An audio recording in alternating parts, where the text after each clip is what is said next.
Kartais skeptikai kalba, kad Lietuvos kaimuose gyventi liūdna, mat juose visiškai nėra veiklos, o vienintelė pramoga – velnio lašai. Tačiau Mėgėnų kaimo gyventoja Janina Jakšienė su šiuo teiginiu nesutinka. 52 metų moteris tikina, yra kaime ir darbo, ir veiklos, jeigu pats bent šiek tiek pasistengi jos susikurti. Štai pati Janina rašo eilėraščius. Jos kolekcijoje jau kelios dešimtys jausmingų kūrinių.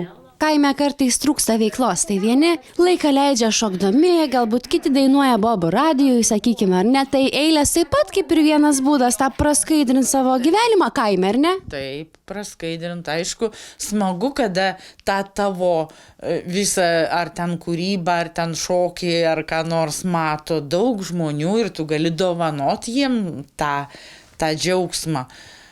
Dar smagiau, bet vis tiek ta pati kūryba, jinai tau sielą nuskaidrina. Nors kūrybą Mėgėniškiai sekėsi dar mokykloje, rašyti eilėraščius aktyviau jį pradėjo kiek daugiau nei prieš metus, įveikusi onkologinę ligą. Kūryba pabudo viduje po ligos? Jo, labiausiai taip, labiausiai po to.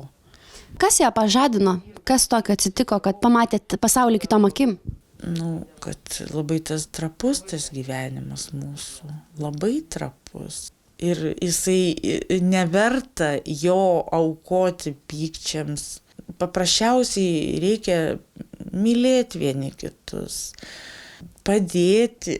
Nežinau, toks paprasčiausiai tas požiūris keičiasi. Aišku, čia gal tie sukrėtimai labiausiai pakeičia. Kol kas Janinos Jakšienės eilėraščius yra girdėję tik jos artimieji ir bičiuliai. Šiandien vienu iš savo kūrinių Janina dalijasi ir su Kėdainių krašto televizijos žiūrovais. Laukimas. Sėdžiu jaukioje kavinukėje ir laukiu meilės. Prižadėjo ateiti. Kažkur pasąmonėje kirba tikėjimas. Tačiau viską apskaičiuojantis protas bando imti viršų. Saugumas išėjo nesidairydamas, atiduodamas mane į vienatvės rankas. Štai prie gretimo staliuko sėdi nepasitikėjimas. Matau, kaip pasitaiso kaklaraištį, bando pasirodyti protingas. Pastebiu, kaip pro langą kyšteli galvą baimė, net šaltukas nupurto. Ko jai čia?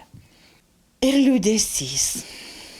Priėjo, išgėrė kavos ir vėl nutipeno savo amžino nusiminimo takučiu. Ir štai po ilgo laukimo pro duris įžengė meilė.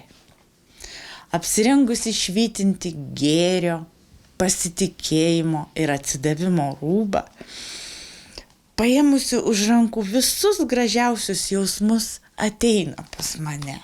Mano šaltas protas pripažįsta pralaimėjimą, užleisdamas vietą jausmams. Kai paimu meilę už rankos, pasidaro taip šviesu ir šilta. Širdį užplūsta dėkingumas, kad įvykdė pažadą, kad atėjo.